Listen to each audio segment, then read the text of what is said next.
morning. It is Friday, January 17th, and it's a B-Day. Please stand for the Pledge of Allegiance and moment of silence. Pledge allegiance to the flag of the United States of America and to the republic for which it stands, one nation, under God, indivisible, with liberty and justice for all. I'm Jasmine. And I'm Gabby, and here's what you need to know. Mavericks, first we want to remind everyone that Monday is a holiday, so there's no school.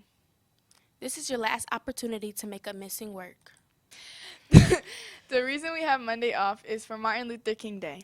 Let's take a look at why he was so important and the reason for the federal holiday. I have a dream that one day this nation will rise up and live out the true meaning of its creed. We hold these truths to be self-evident that all men are created equal. Martin Luther King Jr. was born on January 15, 1929, and graduated as the valedictorian of Crozier Theological Seminary in 1951. King became pastor of a Baptist church in Montgomery, Alabama, and later completed his Ph.D. Martin Luther King was a religious man. He was a pastor. He looked at racism and all of the so-called separate but equal laws and the terrible treatment of people of color in the United States. And he said, this is absolutely wrong. This is against God's will. This is not recognizing the dignity of peoples. And he made us all face that in very powerful ways. On the eve of Rosa Parks' refusal to move to the back of a city bus in 1955, King was chosen to lead a citywide bus boycott. 2 years later, King and a group of civil rights activists formed the Southern Christian Leadership Conference to conduct nonviolent protests for civil rights. When Martin Luther King led the Alabama boycott, that was a major turning point in the fight for civil rights. What you saw was people who had been fractionized coming together as one, walking together with others joining the fight. This was when people, America, the world, stood up and said, whoa, what are we looking at here? An amazing time. Inspired by Gandhi's activism, King worked with the SCLC to organize black voters and civil rights protests. In 1963, King was arrested at a march in Alabama.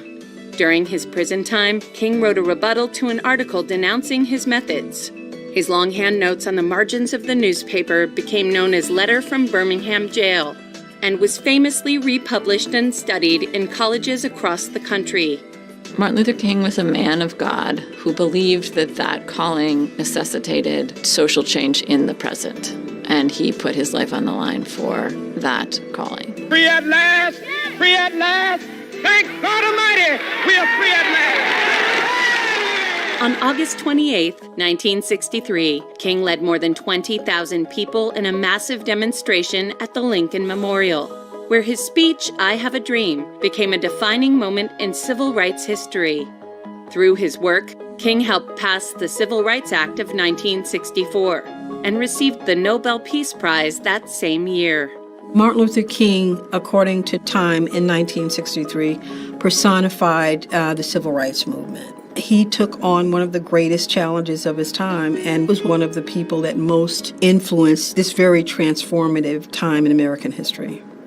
Although King faced criticism from more militant black leaders, he continued his peaceful efforts toward both racial and economic justice.